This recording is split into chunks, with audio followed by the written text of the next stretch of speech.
In this episode of Pop Culture Weekly, I've got your ultimate guide to home theaters with the great people from Klipsch and Onkyo, and Lil Jon and Sarah Snook, and so much more. Let's go! Welcome to Pop Culture Weekly with Kyle McMahon from iHeartRadio. Your pop culture news, views, reviews, and celebrity interviews on all the movies, TV, music, and pop culture you crave weekly. Here's Kyle McMahon. Net. Hello and welcome to Pop Culture Weekly with Kyle McMahon. I, of course, am Kyle McMahon, and this is Pop Culture Weekly, the show where I talk to your favorite actors and musicians and filmmakers and occasionally myself, because therapy is expensive.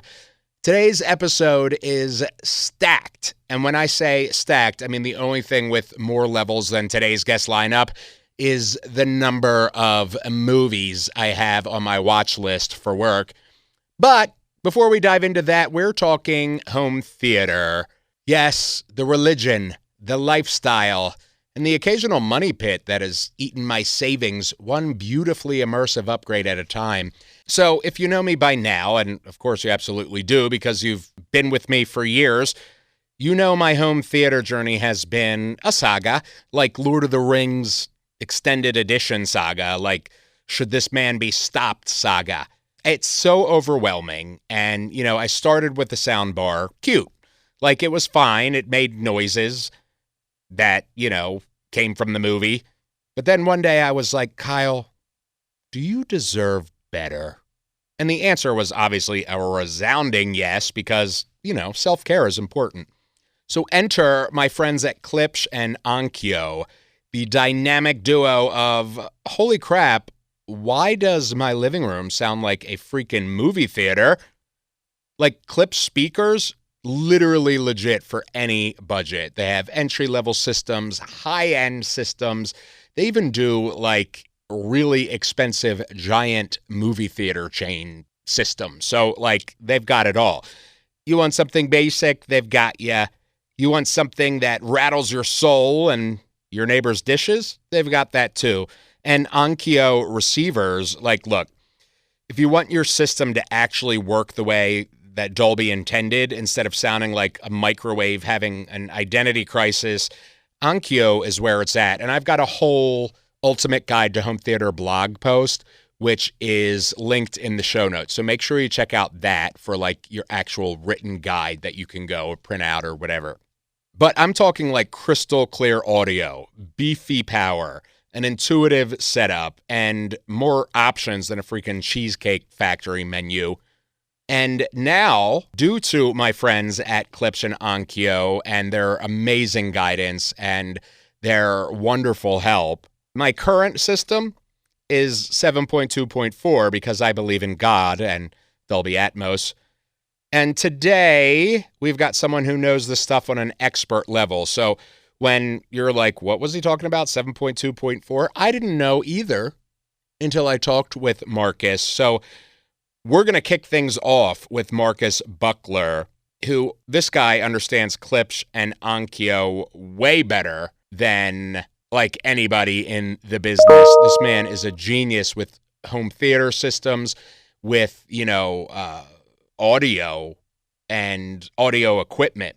So let's talk with him, the training manager for the Americas at Klipsch and Onkyo and Premium Audio, the one and only Marcus Buckler. So I am really excited to talk to Marcus Buckler, training manager at Premium Audio Company, and we're going to be talking all about home theaters and how that can play or does play into our lives. How are you, Marcus? I'm doing well. Awesome. Thank you so much for joining me. I really appreciate it. So give me a little bit. No problem. Happy to be here. Thank you. So first of all, I've been exploring this whole ultimate guide to home theaters, the best of the best and the different levels that there are. As I started learning about this, I have a show about pop culture where I interview celebrities and all about their movies or their albums or whatever. It struck me that I didn't realize how wide the spectrum of home theaters are, where you could be in a apartment and have a home theater system, or you could be in a mansion and have your own dedicated, home theater room. Tell me a little bit about that and how, well, first of all, how did you get into this? Oh man, let's see. So I started out working for a big box retailer, just in the winter time, right before holiday, part-time job. I didn't know anything about home theater. My college roommate talked me into it. So I tried it out. I learned about first like the different types of TVs. And then I got in like this audio room space where they sold like really high end audio stuff. And I remember the first demo I heard was an Eric Clapton song on a big pair of Martin Logan speakers. And I was like, whoa, I had no idea. Like most people, it's if you've never heard your favorite song or just a song that like emotionally moves you on a big hi-fi system, I mean, it's life-changing. It's just like the first time you drink a good glass of red wine, right? You can't go back because it was amazing. Or a fast car.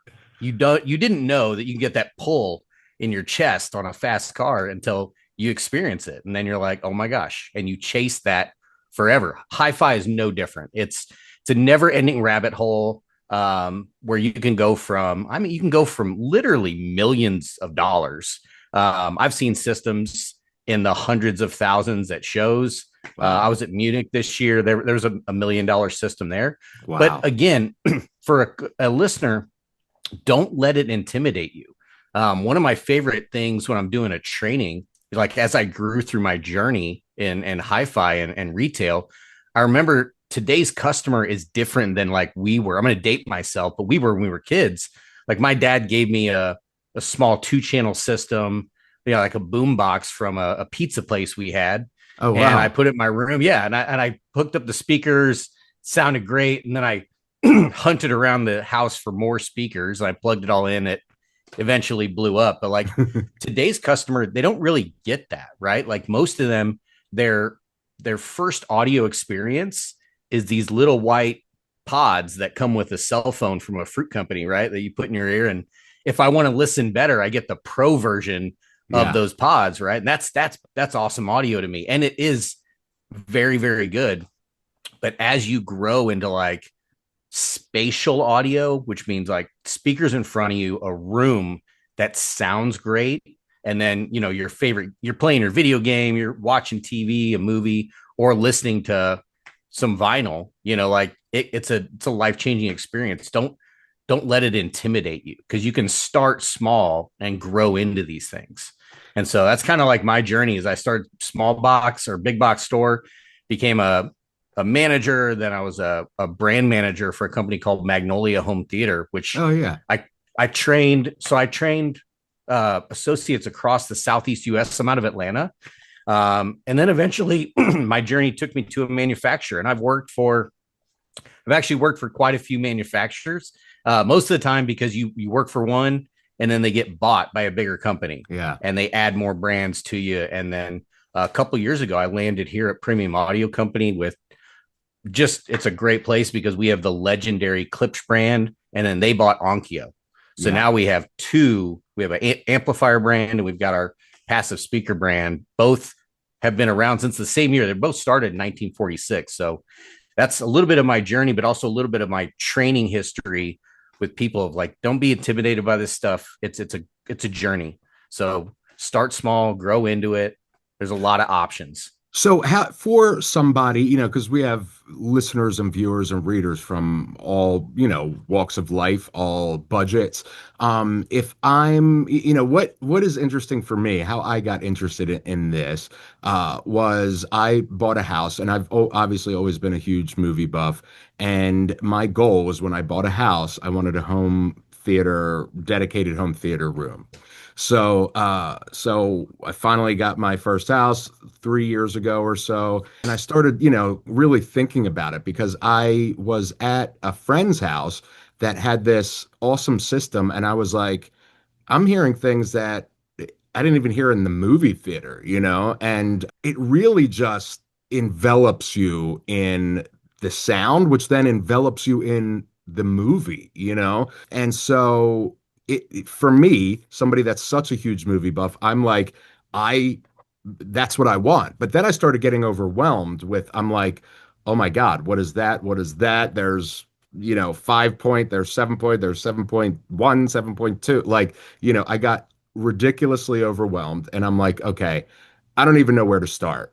Do I start with the budget? Do I start with the space I have? Where would somebody start?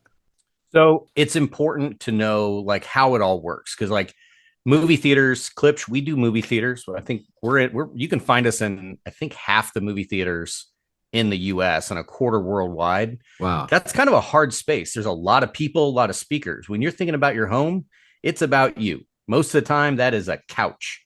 So in that listening position, what I want to make sure I have is if I'm listening to music, all music is recorded in at least 2 channel. So you want a left and right speaker, and you want to invest some money into those speakers because you're probably going to have them for a really long time. And then the most important speaker when it comes to watching video content like a movie or a TV show is your center channel. It's all of your dialogue, and that dialogue was recorded to come out of a center channel speaker. So it's important to make sure you have a good amount of money, depending on your budget, for a left and right, and then a matching center. And then when it comes to surround sounds, one, you can add those later. You can have a 3-channel system up front and then add surrounds as your budget goes. But only about 20% of the audio is going to come from the surrounds, right? Because it's only firing when something is happening in the background, that helicopter flies overhead or the car crash. It's not all of the audio. So they don't have to have 4 giant towers in a center channel or 6 giant towers around you. You can get away with smaller speakers for your surrounds. And there are different price points for these, right? Like I don't need to save $50,000 for those 3, the left and right and center. I can invest in a decent system. And this is more of a question. Can I invest in a decent system with a smaller budget? 100%. 100%. And I'll tell you this, when you start on that, let's just for argument, hi-fi. So I'm listening to music and I'm trying to get high resolution. I'm trying to get the most detail I can. And you go to shows or stores and you experience these products, you just get blown away by how good it gets as you go up. And after you've been doing it for a long time, what impresses me these days is playing those entry level price point systems and just being wowed by how much value you get out of these products. Like they can play loud, there's good detail, and you can spend $1,000 or a couple $1,000 and still get a really good experience. So any budget can give you home theater, not to mention there are sound bars, and we make some sound bars these days that do Dolby Atmos, right? They have upward firing drivers. The subwoofers are built in. They decode anything you throw at it and virtualize the sound. So you can get away with we've got a soundbar for $350 that'll knock your socks off, and it takes up no real estate really. It's like 2 feet, and you can add wireless surrounds to it. You can add a couple of wireless subs for, I like to say, a couple more ugga-duggas. Like people love bass. Yeah. So subwoofers are definitely going to make an impact. But yeah, you can have a system for $1,000. You can have a system for 2,000. And as you grow, that curve is that rate of diminishing returns, right? Like you can spend $50,000, at the end of your audio journey and be like, yeah, that speaker wire gave me just that little nuance, like I just didn't hear that before. And now, it brought it to life for me. Or that cartridge on my turntable, the amplifier, the receiver, especially you're a movie buff, the receiver processor makes a huge difference because it's the brain. It's decoding all of that information and sending it to your speakers. So you can get away with a decent budget. One of my trails of thought, and this has just been my opinion, so the listeners can tell me I'm wrong, but if you build a budget, let's say $5,000, I'm going to spend a good amount of money, again, on that front stage, left, right, center. And whatever I spend on that front, left, right, center, about half of that money I want to spend on my receiver, my AVR, because then I'm going to make sure I have plenty of power, right? There's this idea that I can overpower a speaker. Well, you can play the speaker too loud, like louder than it's supposed to play, but speakers love power, all of them.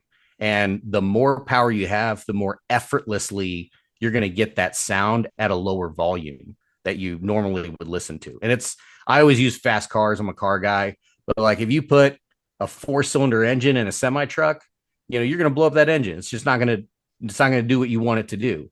But if you put a big engine in a small car, barely touch the gas, it is just going to effortlessly move. And that's what you want your system to do. You want it to be in that sweet spot, that happy place where it's got the right amount of power for that speaker. And it gives me the volume that I want to listen to. Most of the time when speakers get damaged, they try to play them too loud and it didn't have enough power. And that's the problem. Okay. So to go I threw a lot at you there. I know. To go back on sound bars for a minute, because then I want to get into the processors or the receivers for sound bars. So and you guys offer a wide range of them. A sound bar, and again I'm asking, but from what I understand, it kind of has I don't want to say home theater in a box, but it kind of is that, right? It's like a one and done sort of thing, and it goes under your TV or above your TV or whatever. And does that give you surround? Like, what is that considered? Yeah, so if you start with just a sound bar, you're going to want to have a sound bar. Again, I'm biased, but whatever brand you're shopping for, make sure it comes from an audio company. Like that's what they do, because the internals are going to be different. There's a lot of companies make sound bars. They're everywhere and they're all over the place with price points. And if you read the box, the box is going to tell you it's going to have a great experience no matter what the brand. It's their job to sell it to you. But if you go to a sound bar with a company that's all they do is audio, the internals are going to be better. So the virtualization of that sound, I'm listening. I watched Top Gun Maverick last night on a Klipsch, our Flexus Core 200 soundbar, and it has upward firing Atmos drivers. And when the planes go over, it's just a soundbar, no surrounds. It sounds like they're above me. And then that soundbar has built-in subwoofers. So I don't have a subwoofer in the room, and I still get that full, like that thick bass that I need from a jet when it's taken off.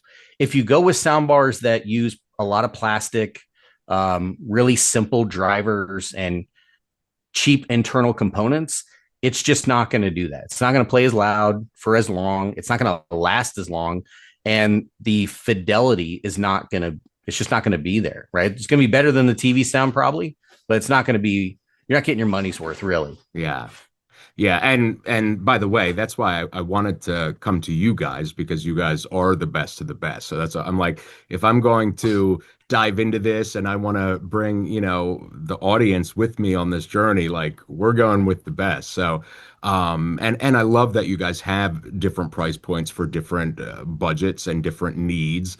Is a sound bar, like, is that what somebody in an apartment should be using, or can somebody in an apartment do a home theater? Like, what is the sound bar? Who is that best for? Soundbar really is best for budget. Okay. If I'm trying to stay under that $1,000 threshold, a good soundbar system that's maxed out, you will just be incredibly impressed with it.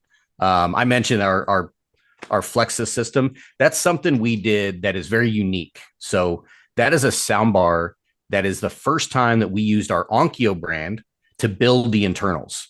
So it's got the same internals or same internal-ish as our AVRs in a soundbar. So it's heavy and it decodes it really well. One of the things about soundbars too, to remember, is a really good audio company or even a TV manufacturer that does audio. They can make a great audio system that plays loud, but it doesn't mean all the components work that well. I've seen some amazing big brands, big audio brands come out with soundbars, and then the HDMI switching doesn't work that well. Or, some third party piece they purchased didn't do what you wanted it to do. So Again, I'm biased here, but our new sound bars with the Onkyo stuff inside is incredible. And you stay at that price point of spend $600 on the bar. If you want to add a sub, knock yourself out. Now you got a sub and a sound bar, you're at $1,000. Yeah. For an apartment, that is a great solution. But I do a lot of trainings around a little bit globally, but mostly here in the US. And one of my favorite places to train is New York City. So I have an account in New York City. They do amazing stuff, big foot traffic. And when I go there for a training, I bring smaller speakers that are not a soundbar. Remember, if you were to take a bookshelf, so for example, you've got reference bookshelves, right? So take your reference bookshelves, turn them on their side next to the center channel, put the other one on its side. It is the same footprint as a really big soundbar, but all your drivers are bigger. Okay. So you're going to have way better fidelity when it comes to music, better for movies, more effortless volume, right? 3-channel, left, right, center. You're going to want to add a sub to balance it out, but then you run it into an audio video receiver. And that is removing all of the electronics away from the speaker. So one of the downsides to a soundbar is all the electronics are very close to the driver of the speaker. And electronics make sound. We call it noise and distortion. That's a phrase that's overused in this industry. Everything is noise. We want to remove the noise, but electronics make electronic sounds. So if it's kind of like that electricity hissing sound, and you can get filters on a power center, you can go down that rabbit hole forever. But if you just remove that box away from the speaker, now you're not inputting more noise and distortion into the system. And that piece it's dedicated to do one thing: receive the signals, process it, and then kick it out. And you're going to get a lot more power and different types of power. So that's the other thing about sound bars is most of them that I can think of are all Class D amplifiers, which are great. They've come a really long way. Class D is what's in your cell phone, your tablet. They're really small and efficient. They don't put off a lot of heat. But if you want really good power, you've got to have something that stores a little bit of the energy. And when you do that, it's ready to go faster. And again, it has less noise in it. So you get a better sound. And that's why you'd want, like an apartment, I would tell anyone, if your budget's a soundbar, great. But for not a whole lot more money, I can get you, for example, like yours, your reference bookshelves. Then I'm going to get you a center. We're going to get you a small 10-inch sub. And we've got an AVR. You've got the 6100 from Onkyo. Mm-hmm. The 5100 is on sale. I was just at a Best Buy yesterday, and a customer bought it, and it's $525. Wow. Okay. And that's a really good, networked receiver with AirPlay and Chromecast, and does Atmos, and you can plug 6 devices into it. Whereas most soundbars only have 1, maybe 2 HDMI inputs. Yeah. So all your devices are going into this thing, and you're going to have a way better experience for sure. And so the receiver itself is basically, I think from what you're saying, is handling all of that away from the speakers themselves, and basically delivering, saying, okay, this sound, you go to that speaker, this sound, you go to that speaker, along with power. Is that how it works? Yep. Okay. So all your HDMI inputs, your processor, digital to analog converters, not all of those are created equal. There's so many, right? And that makes a big difference because we live in a digital age. Well, all speakers are analog, all of them. Mm. So if you send a digital signal to it, it has to convert it to analog. And it's just like a computer. If I'm a big gamer, I don't want a basic computer. I need a gaming laptop because I need that processing power. It's the same when I'm sending a digital signal with music. I need to make sure my inputs are good, that I can handle the signal, and then it can put out the fidelity that I want it to. Okay. That clears that up for me. I love that. All right, we're going to take a quick break. Don't go anywhere. Grab a snack, pet your dog, or just sit in silence while you reflect on just how cool Marcus is. I won't judge you.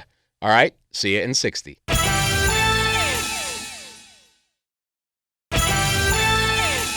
All right, welcome back. Thanks for supporting our sponsors and help paying the bills. So you said our mains essentially are the right and left and center. And then as we start adding things, And quickly, I'm going back for a second. You said typically you would keep those around for a long time. And I have noticed that because as I was doing research, I've seen people on, Facebook Marketplace and on Reddit talking about, oh, I picked up a pair of these speakers and the speakers are like 10 years old. And I had always wondered, like, well, why are they like so excited about something 10 years old or 5 years old? And then I guess from what I'm understanding now from you is that a speaker, especially since they're analog and will always be, that speaker is always going to, if it's a great speaker, it's going to be a great speaker today or 10 years from now. Is that right? Yeah, but it's like buying a nice antique car, right? You buy a vintage car that wasn't taken care of, you've got problems. You have to redo it. Speakers still have drivers. There's a rubber surround, and if they're not taken care of, you'll get dry rot. And if that seal breaks, it doesn't sound good. You got to replace it. But crossover technology, I don't want to get too technical, but yes, there is a piece inside of a speaker that is called a crossover. And that is the easiest way to explain it. That is the traffic cop. So if I've got a high frequency, right, I send that to the tweeter. Mid frequency, I send it to my mid range driver, bass to the woofer or subwoofer, depending on your system. But that technology has come a long way as well. So I'm not a big vintage speaker person unless it is like you really, really took care of it. The gentleman, it's a great story from just yesterday, but the guy that bought the Onkyo receiver, he has a pair of Klipsch Heresies from 1975. Wow. And he's like, I was going to put them on Facebook Marketplace, but then my son was like, you have to give those to me, Dad. And he's like, all right, I guess we'll keep them in the family. But he stored them well, kept them in great condition. You can buy other parts for speakers if you want to keep them forever. But I tell a lot of people, if you can buy the new stuff, you'll be so impressed with the level of performance you can get, right? If you pick premium audio company, you start at that entry level price point with a premium company and you're going to have a great experience. And then you know where that speaker's been. There's no scratches on it. It's brand new. That is yours.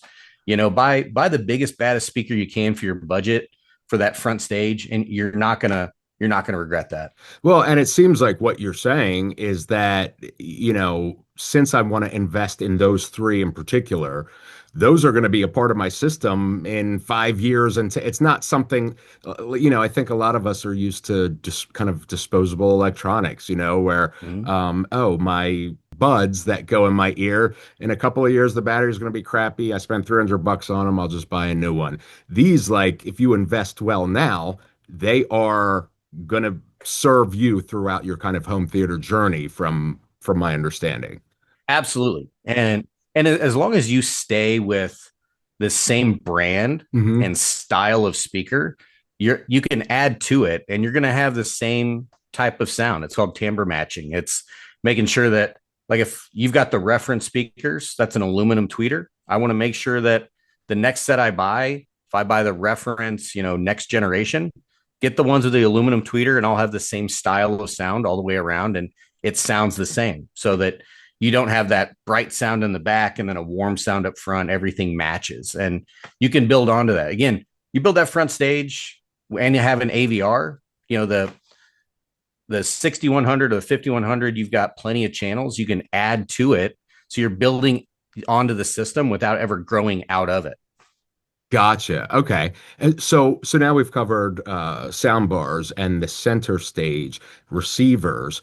So what is the 5 point, the 7 point, are those just adding additional sounds? I don't want to say sounds, but speakers, I guess. Yeah.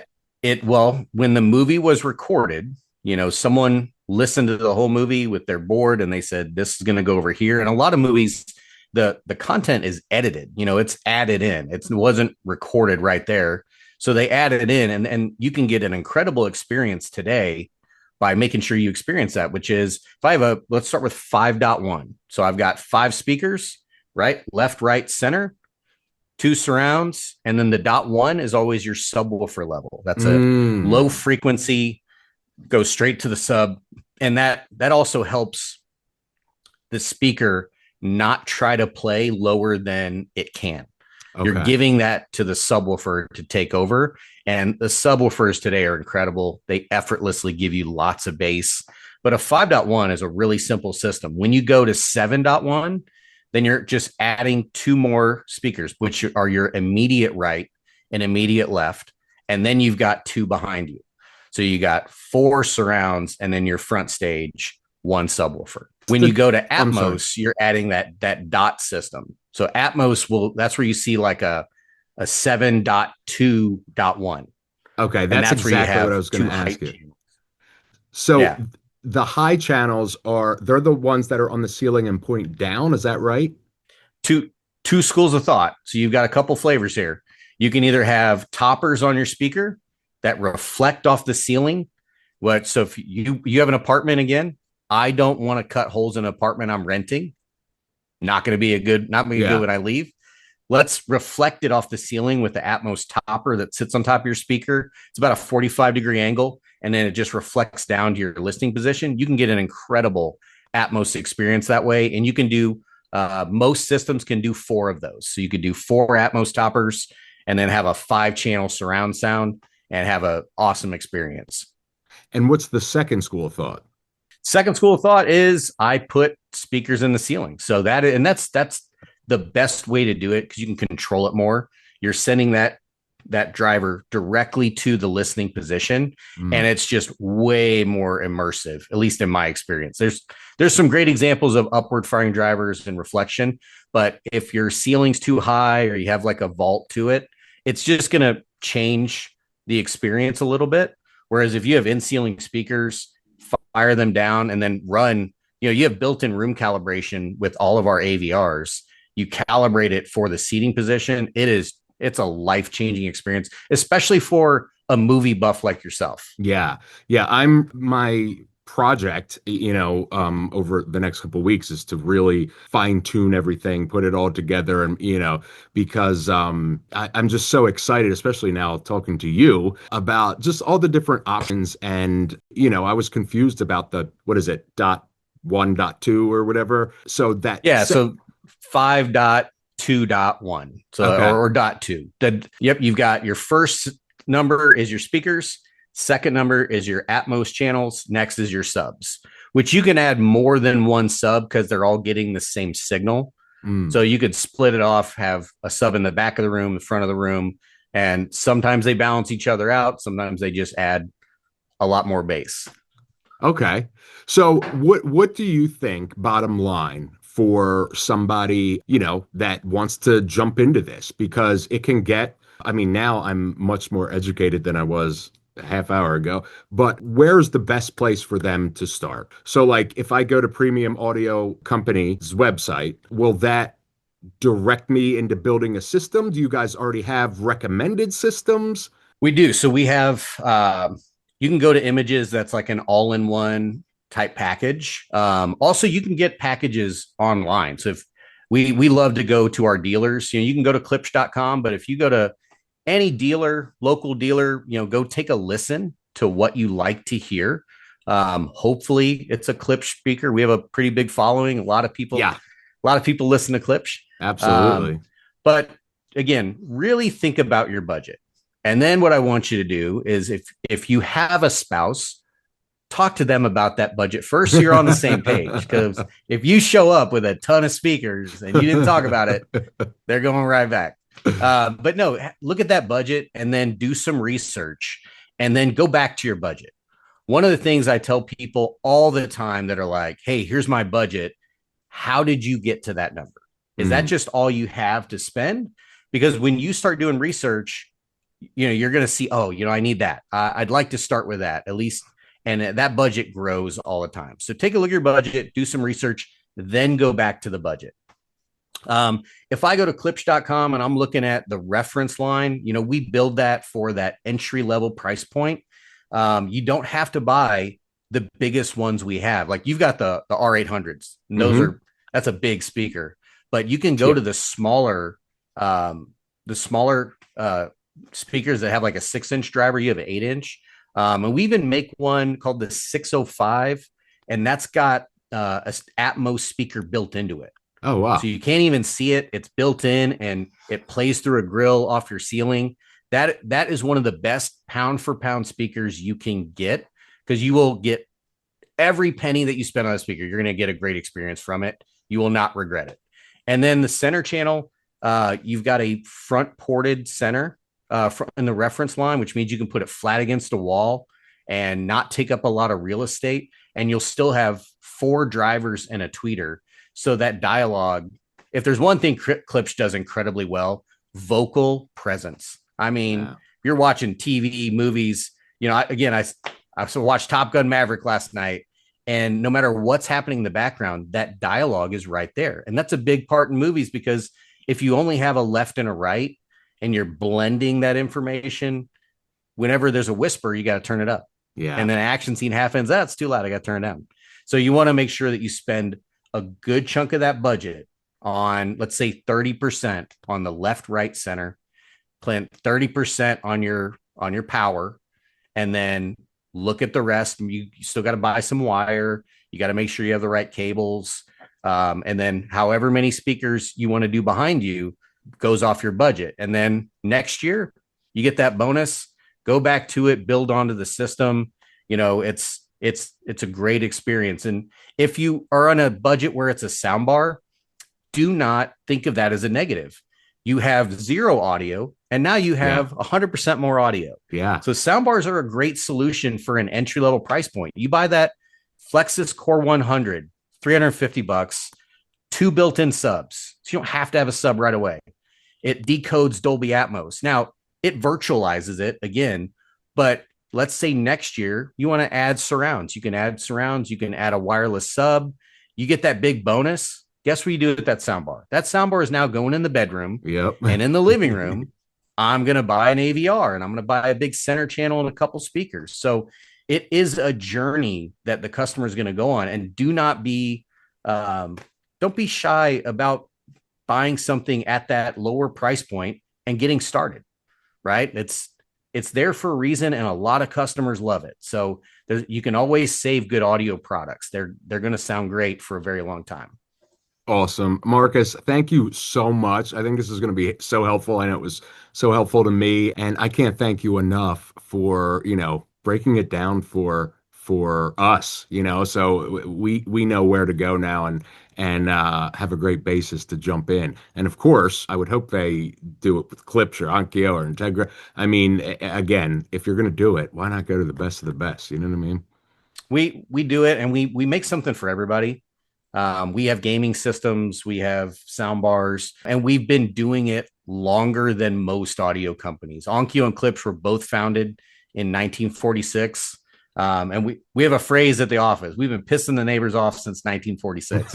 And that's what we do. And that's what we want our listeners to do. The other thing about Klipsch to remember too, this would be my last part, is if you haven't heard a Klipsch speaker before, you probably have and didn't know it. Yeah. Because they're in businesses all over the place, because we're known for efficiency.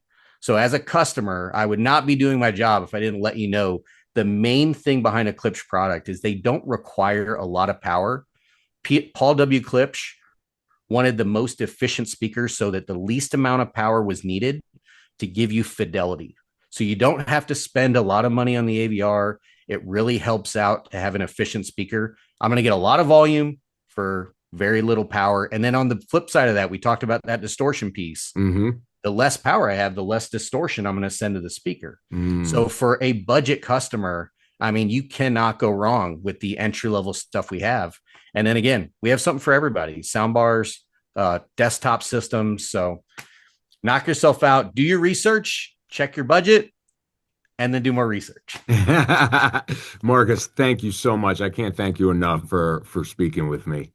Awesome. Well, it was my pleasure to be here. Hopefully I answered some questions. I know every now and then we can get a little technical, but keep it simple. Awesome. Isn't Marcus amazing? Like, dude's a legit genius.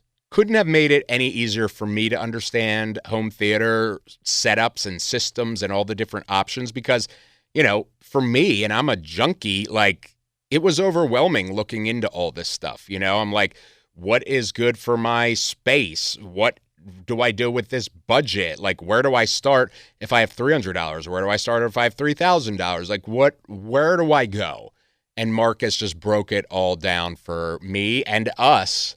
And again, I have that ultimate guide to the home theater on the website, and it's in the show notes. So just click on that link and you'll get all the good stuff and links to get the systems that we're talking about and more. So check that out.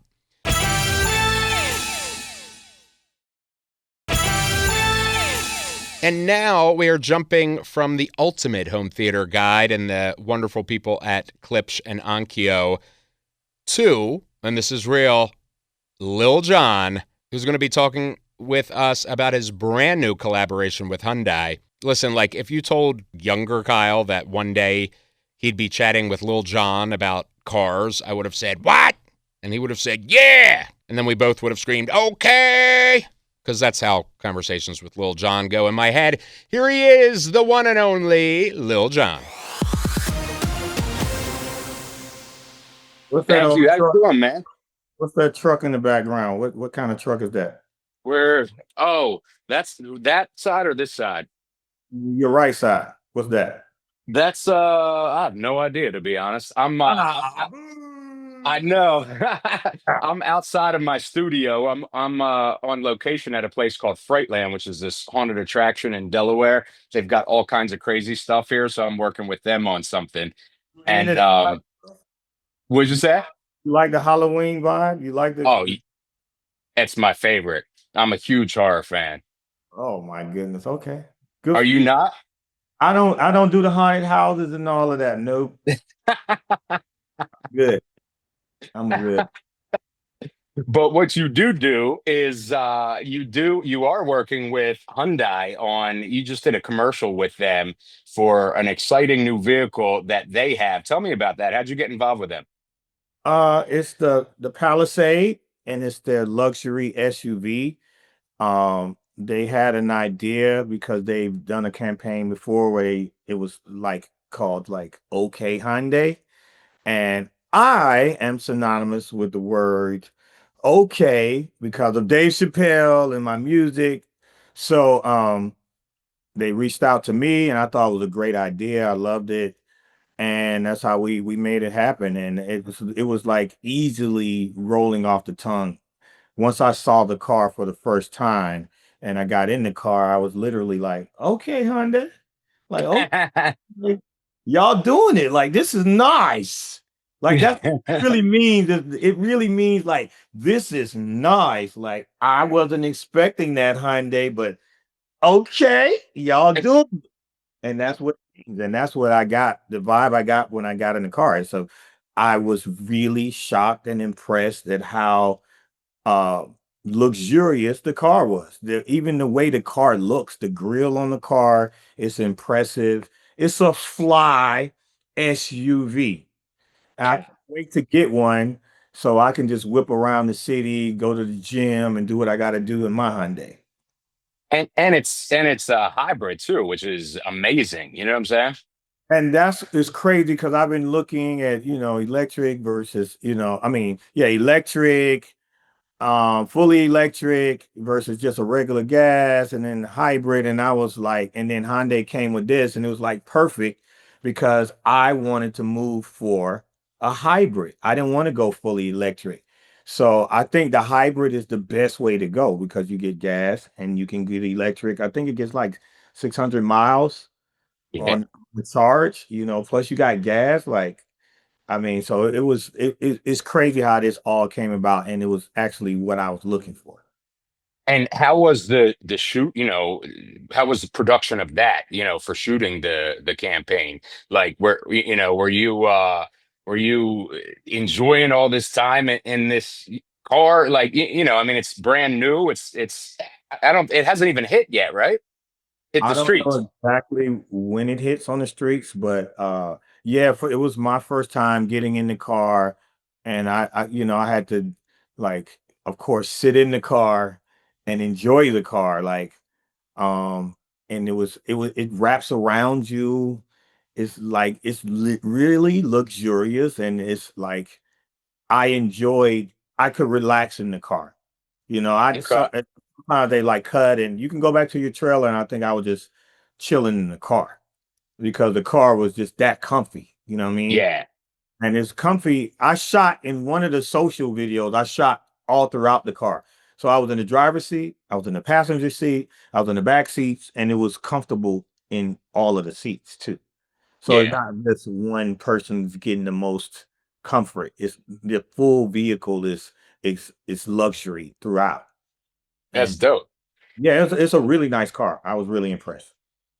So you and I were heading out to the gym in a 2026 Hyundai Palisades hybrid. What are you playing? What's the playlist there? I mean, some people need certain music to get pumped up. I'm pumped up because I'm coming to get working. We can be in the hotel gym, we could be outside on the playground, we could be in my living room.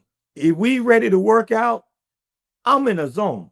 I'm coming to work. Some people got to go to the trendy gym and this and that. I don't care if they got weights, they got machines, or if it ain't nothing but a pull-up bar, and we gonna get it in. We gonna get it in because that's where I'm dialed in like that. I come to work. I don't come to play.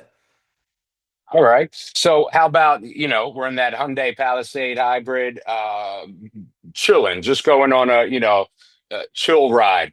What what are you switching to then? I like a lot of uh I've been listening to the John Baptiste album where he did over the Beethoven. He's amazing. I went and saw him in Vegas, amazing live too. Yeah. His team looked out for me and my woman on some tickets, my partner. And we had a great time. But I would listen to I think it's Beethoven Blues. I think that's the name of the album. Mm-hmm. We'll be popping that because I listen to a lot. I listen to old school hip hop. I listen to some new stuff. I listen to a lot of jazz. I listen to some blues. I listen to like Etta James. I listen to all. So like yeah, but that's one that kind of plays a lot in my house, and that style of like new age piano like music. I listen to a lot, even and classical too. I listen to Oh, all classical. right. We play classical for my daughter. So all kind of music get played in the house. Salsa, I'll everything. say you nice. Yeah. So, speaking of chilling, you have a meditation album coming out. What? It's not that I would think somebody, if I was like, yo, did you get that new Little John? I don't think they would immediately think like, namaste type of, meditation album. What has led you to this? Well, this is my third project. The first one was we did what's the name? I can't even remember the name of the freaking album. This is the third.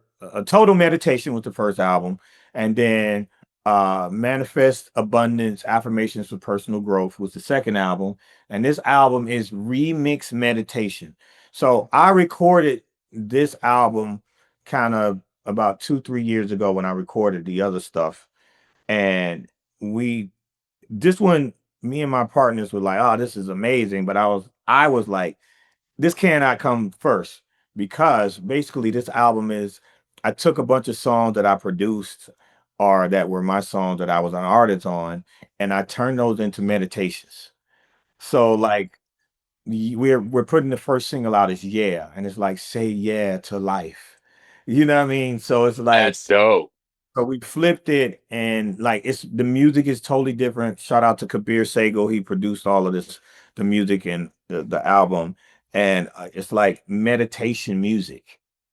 But so imagine, yeah, the music flips to, meditation. Like we did Lovers and Friends is like a Oh, jazz wow. music, but it's like jazz meditation music. It's That's dope. awesome. It's something different, and I think it's something that's gonna really connect with people, and it's probably gonna go crazy on TikTok because people love to crack jokes. So they're gonna crack some jokes about it. But And that's why I didn't want to put that album out first, because I Right. wanted to take this serious. Yeah, So absolutely. when they heard Total Meditation, they were like, okay, this, they didn't know what to expect, but they were like, okay, it actually is calming and soothing. And, I had so many people come to me and say, I never meditated before, but you brought this to me and I was actually able to meditate, or it helped me sleep. Someone even came to me and said it helped them get through some grief that they were going through. So I'm just happy to be out here and inspire with not just the meditation, with the weight loss, because so many people, even in the weightlifting, so many people say, I can't do it. I can't go to the gym. I can't do this. I can't do that. I'm 53 years old. I got a 10-month-old daughter. I'm in the studio and I'm on the road doing shows, and I was able to compete. So it's no excuse for anybody else. And I Yeah. have no, chef on the road with me. I have a trainer, but I saw some people like say, oh, he can do it because he's got this, that, this, and that. Yeah. No, it's still, I got to do the work. Yeah. I'm dedicated. I got to eat right, you know and it's hard. It's all of that is extremely hard on the road, and especially also trying to work out on the road, because sometimes Hmm. traveling, I'm tired, I'm exhausted, and if you work out when you're exhausted, you defeat the purpose, because you can't have growth, and you can potentially hurt yourself. You could potentially get sick. So it's a balance. It's a struggle. It's hard, but it's a lifestyle change for me. So it's health with now for me is everything. I have my daughter's here, she's 10 months old, and I look at it like I got to be there for her first day of school. I got Yeah. to be there for her college graduation. I got to be there to walk her down the aisle. So I can only do that if I take care of myself. So I hope I can inspire other people to do the same. Stop eating the fast foods, stop eating the processed foods, watch what you're putting into your body, and take the proper supplements, and you can live a long, healthy, happy life, Yes, mental sir. and physical. I So love that. I love that so much. Lil Jon, thank you so much. Come back on the show, man. We'll talk about your album. I can't wait to hear that. A mix of Deepak and Oprah and John. And and that comes out in October. October The camp 29th. October 29th. Yes, sir. October 29th. We Dope. meet And then Nation. awesome. And then the Hyundai Palisade hybrid, that campaign is out right now, and you're on the road with Mariah Carey. Thank you so much, brother. Yes, sir. Thank you. Get low, get low. Get low, get low. All right, Lil Jon. Love Lil Jon. And love our friends at Hyundai. So we're going to switch gears and dive into The Last Frontier, the new Apple TV Plus series that gives big, I need to binge this in one sitting vibes. I'm telling you, it's really, really good. First up, we are joined by co-creator, writer, and executive producer Jon Bokencamp to talk about how The Last Frontier came together and how he went from creating The Blacklist to now EPing The Last Frontier. Here he is, Jon Bokencamp. Thank you so much for speaking with me, Jon. I appreciate for sure. it. Yeah, thank you, Kyle. So, first of all, congrats on The Last Frontier. It is really compelling. I am loving every second of it. Thank you. Of course, what gave you, why this project? Why were you drawn to this project?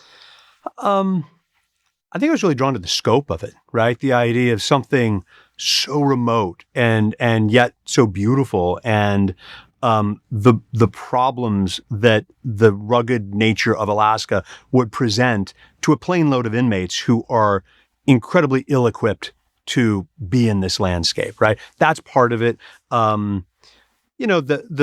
The idea of trying to do something that's action forward, that's very frenetic, that has an incredible pace to it, was also interesting to me. And I think that's sort of the jumping off point, probably. And you're no stranger to prestigious, fan-loved, successful series with The Blacklist and all. Was this something that was on your radar? What I mean, The Blacklist was on for a long time. Yeah. Was this something kind of cooking up in the background, or How it's fun? work? It's funny. I've written a bunch of things that some have been made, some are sitting on a shelf in my closet, some probably never should be made. There's always these ideas, and you never know what one's going to connect for whatever reason.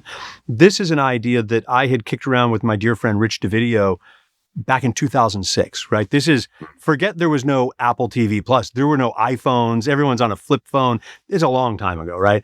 And so as I was leaving Blacklist and looking forward to what else would be fun to do, this felt like a series that also had just a little bit of a procedural feel to it. It felt comforting in that way, and yet the scope of it is so much bigger and it has also that sort of serialized mystery at the heart of it, that it just felt like a natural next step. It's comfort food. It's something that is definitely. There's probably a little DNA of The Blacklist in it, but it's its own series that lives and breathes on its own. And do you, as you're kind of cooking this up, if you will, Yeah. Are you kind of thinking, Frank and the inmates and that sort of thing? Are you in the earlier stages? Are you kind of putting together, I want this protagonist kind of as a character, not obviously fully fleshed out at that point, but are you saying like, I need somebody who's empathetic but strong for this, or does it kind of come organically over time? Well, nothing comes organically to me. It's always super painful. In this, it was sort of the concept first, but then I think very quickly when you sit down with other writers and you start looking at, okay, what's the story going to be? That concept sort of falls away. It's an engine. It's something that launches us and gets us going. But ultimately, I think the people, the characters, what they're confronting, that becomes not only in the writing, but in the viewing of the show, the thing that's more important, and probably the only thing people remember is these characters, right? And so as much as it was a blast to sort of come up with as big of a situation as we could that would launch us into a sort of heightened world, then I think you immediately try to ground it and figure out who are the people that we're going to go on this ride with.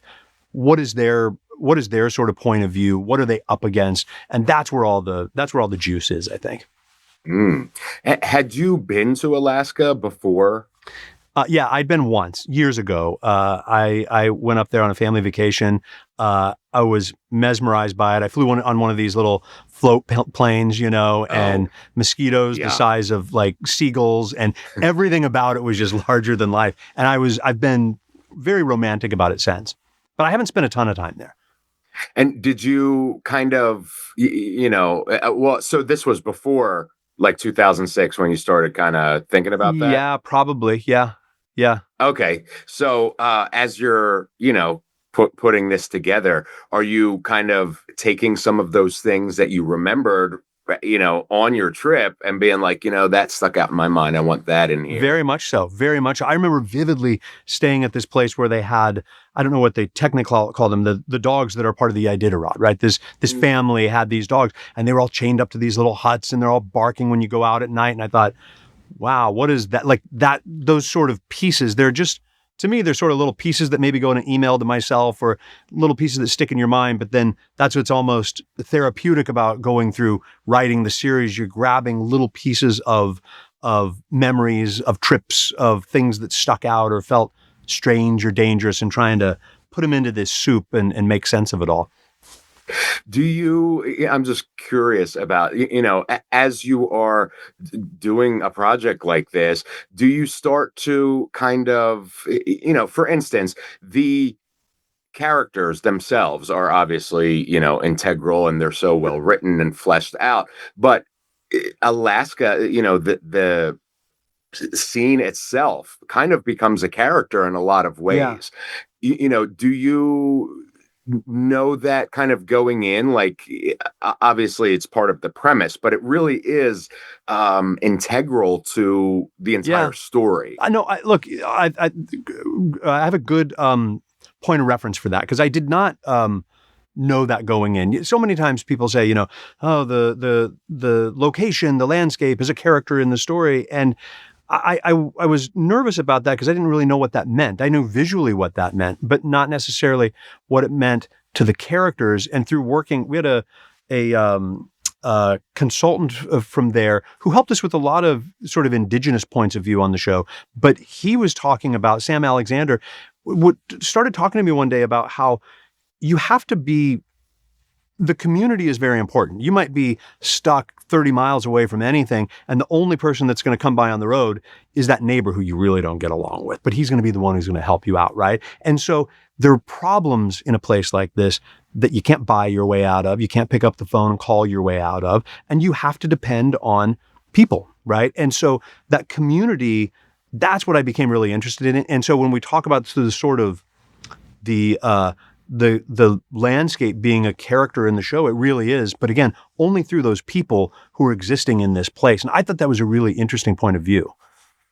It is, and it comes across beautifully. And I can't wait for everybody to see The Last Frontier, Jon. It's really great. Hey, thank you so much. I appreciate you taking the time to chat. Thank you. And I hope to see you for more. Absolutely. Cool. Take care, Kyle. Take care. Jon Bokencamp. Awesome guy. Awesome show, and you've got to watch The Last Frontier. Going to take a quick break, but when we come back, we're staying in That Last Frontier with its star and executive producer, Jason Clarke. I'll see you in 60.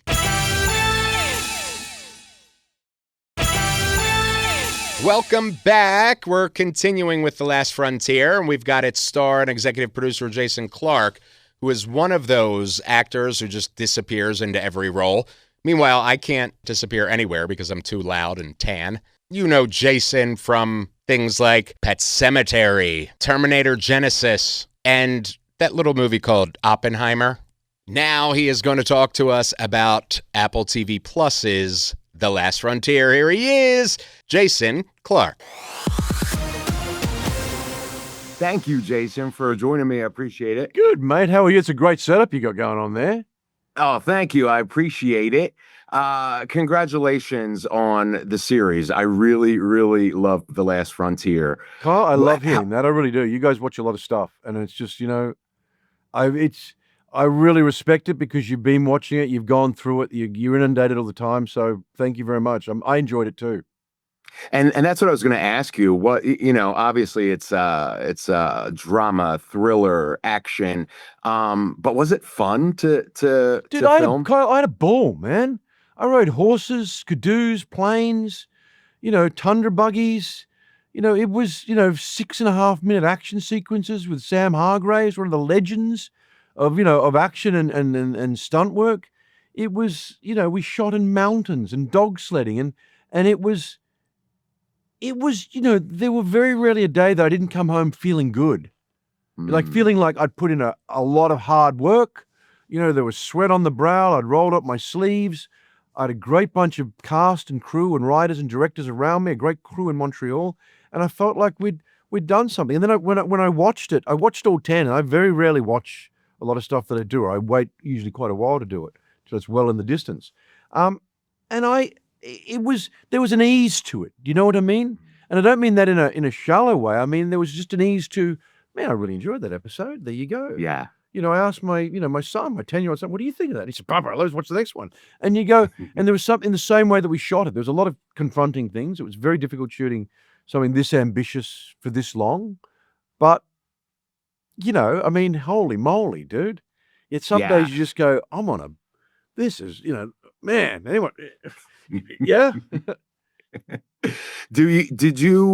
Was there any difficulties? I mean, it's cold, it's dark, did that affect you or your performance, or how did you deal with that for your performance? Of course, there's a lot of things, dude. The big, I'll give you a small story, but you remember that scene where we get out of the helicopter with the big fight?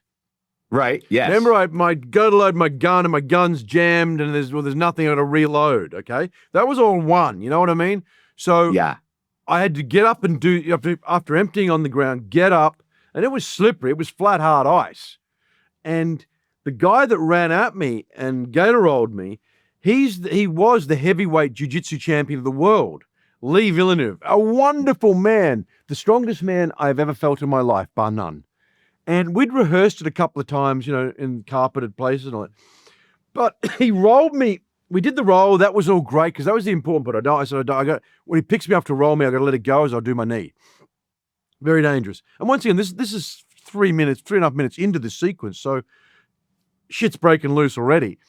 But when he hit me and all that before he gets shot, he picked me up, and for whatever reason, I thought, holy shit, I'm further off the ground than I should be. For whatever it is, because I knew he was going to slam me down, and he slammed me, and you can see it, my head bang, and the whole tent were just like, I didn't know if it was, they thought, oh my God, Jason's knocked out. And I was, dude. And I thought, and he grabbed me again. I thought, that was off script. You shouldn't pick up. So I hope dear Lord, do not pick me up again, man.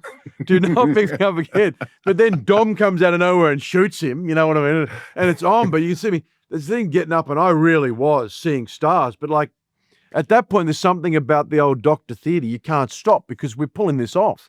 So I kind of, get my beanie down on my head because I can't leave that down. So there was things like that, that were, there was just things that would happen and you kept going because of the style of it, and you had to and you wanted to. The other part was just, 8 months. 8 months in front of a camera gets pretty weird. You know what I mean? It's like in your business. It's just, you have a strange relationship then after a while. Like you're always on camera.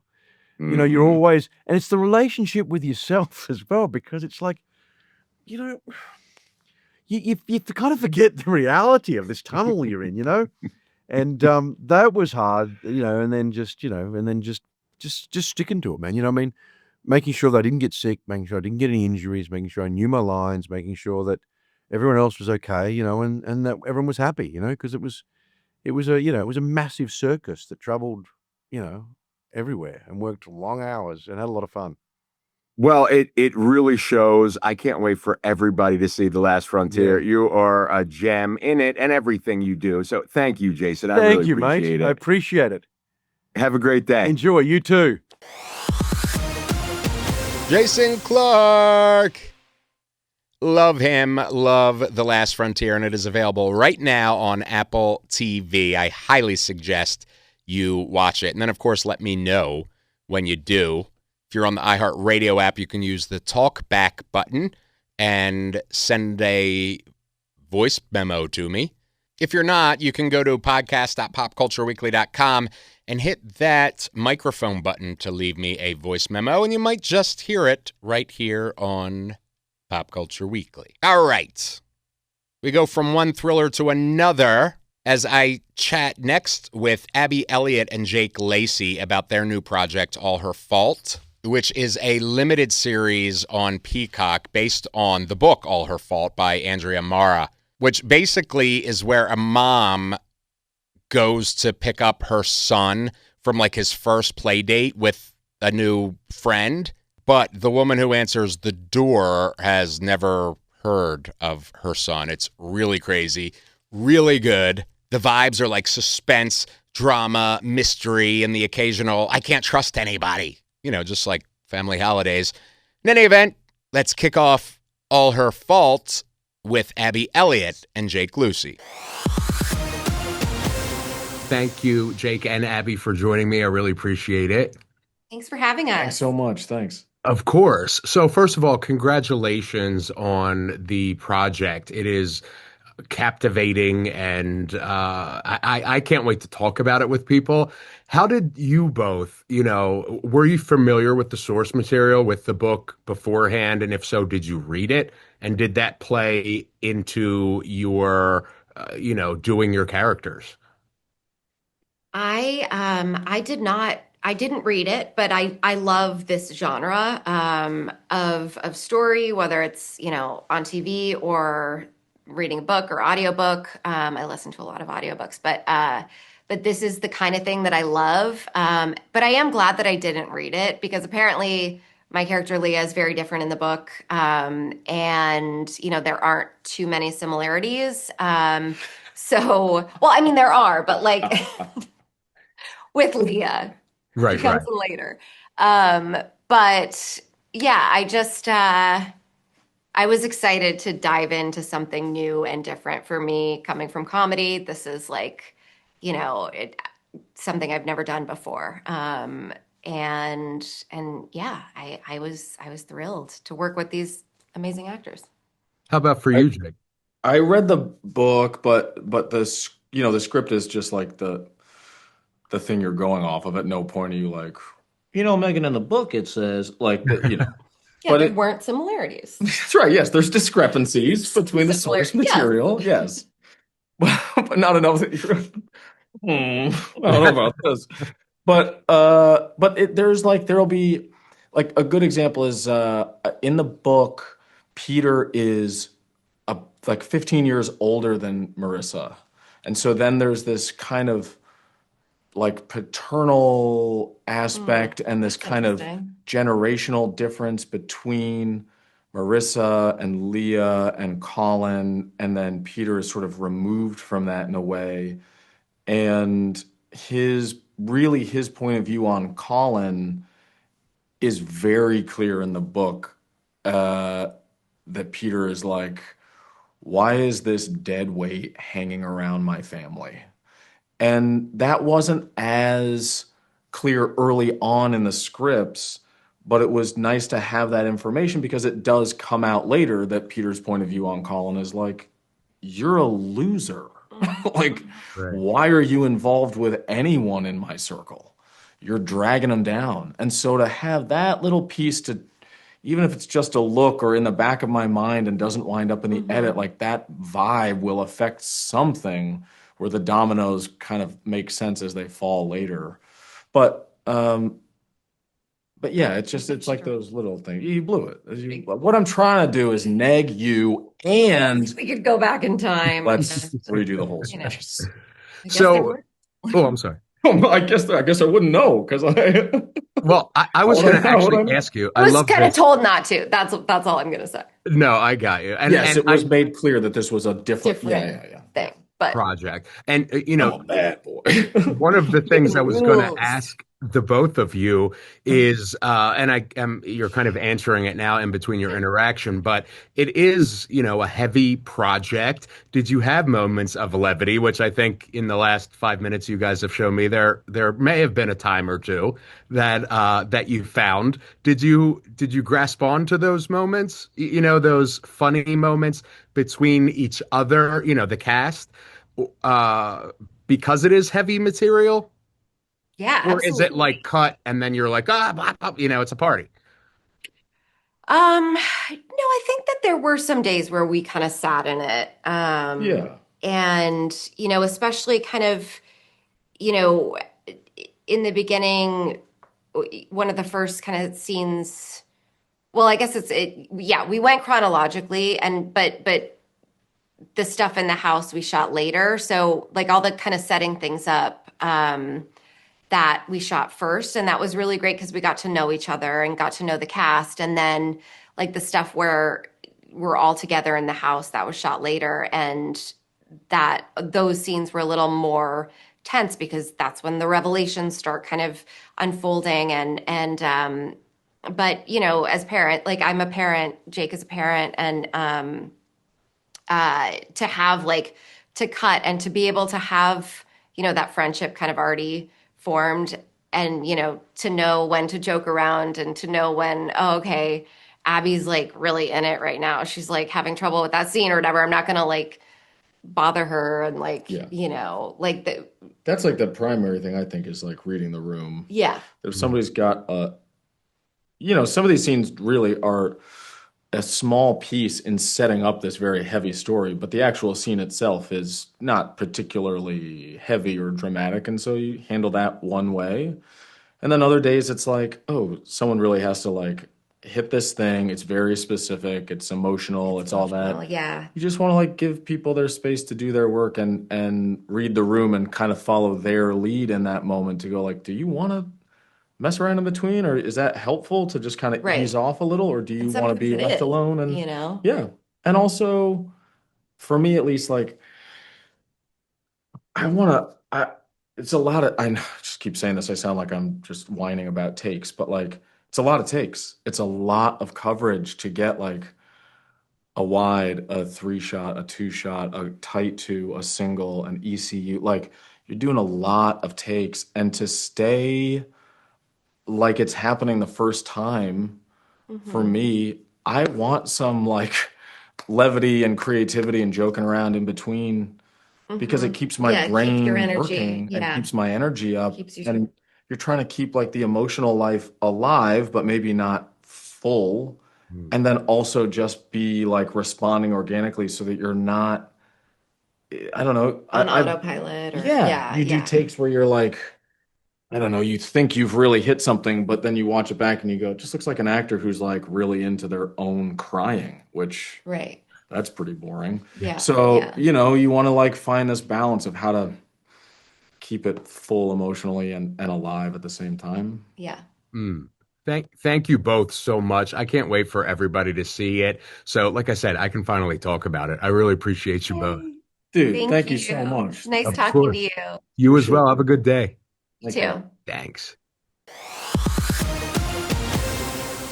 Abby Elliott and Jake Lucy. And if that weren't enough, we've also got Sarah Snook and Dakota Fanning to round out this absolute marathon of an episode.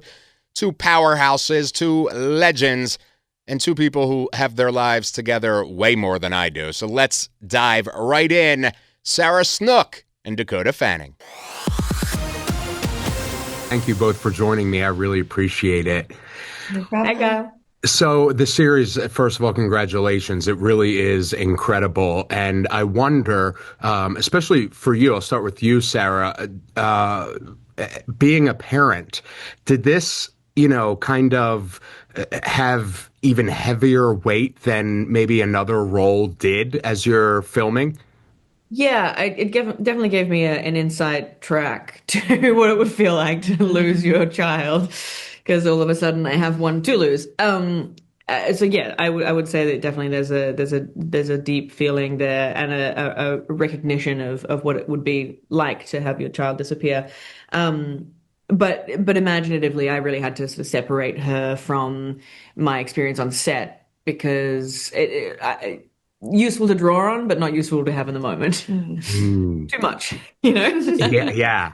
And Dakota, for you, you know, you are playing this kind of support person. And how do you draw from that for, you know, as you're preparing to dive into the character? You know, do you do it as, okay, you know, do you take from your close relationships, like, oh, if this was my best friend, this is what I would do? Like, how does that process work for you? Well, Kyle, I think you're describing acting.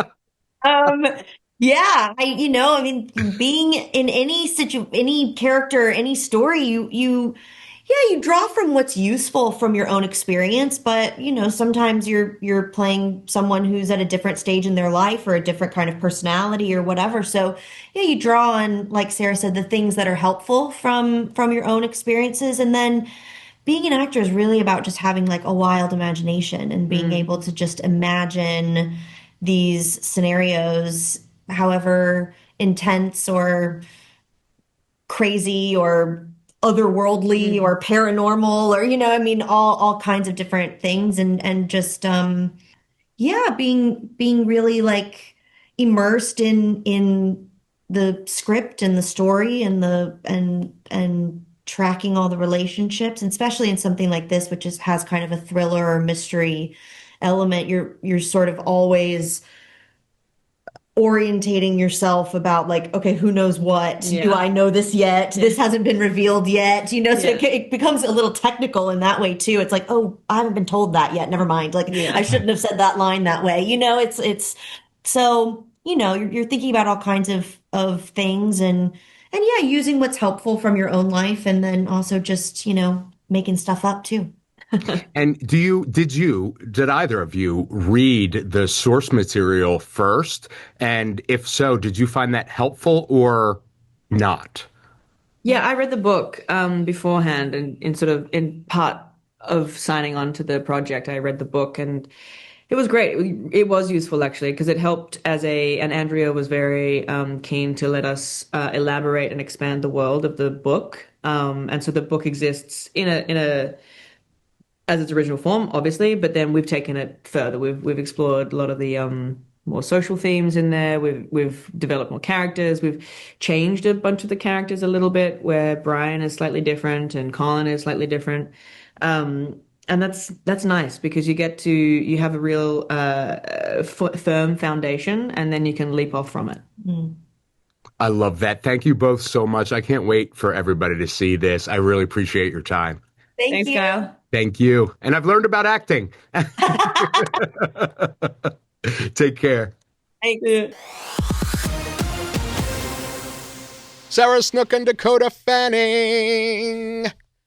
All Her Fault is streaming right now on Peacock, and you have got to watch it. And again, let me know. Email me, hit me up on social, or leave me a voicemail at podcast.popcultureweekly.com and let me know what you think of All Her Fault so we can discuss it. And I might just play your voicemail on a future episode of Pop Culture Weekly. That's our show for this episode. And congratulations, you have earned a certificate in pop culture endurance with this wall-to-wall pop culture goodness from the Ultimate Home Theater Guide, Lil Jon, and everybody else. Huge thanks to Marcus Buckler, Klipsch, Onkyo, Lil Jon, Jon Bokencamp, Jason Clarke, Abby Elliott, Jake Lacey, Sarah Snook, and Dakota Fanning. What a freaking lineup. Make sure you follow Pop Culture Weekly on all the things, YouTube, Apple Podcasts, Spotify, the internet. And check out my Ultimate Home Theater Guide in the show notes to get everything you need to know on building your own home theater from our friends at Klipsch and Onkyo. All right? I'm Kyle McMahon. I love ya. I'll see you next week. We out. Thank you for listening to Pop Culture Weekly. Hear all the latest at popcultureweekly.com.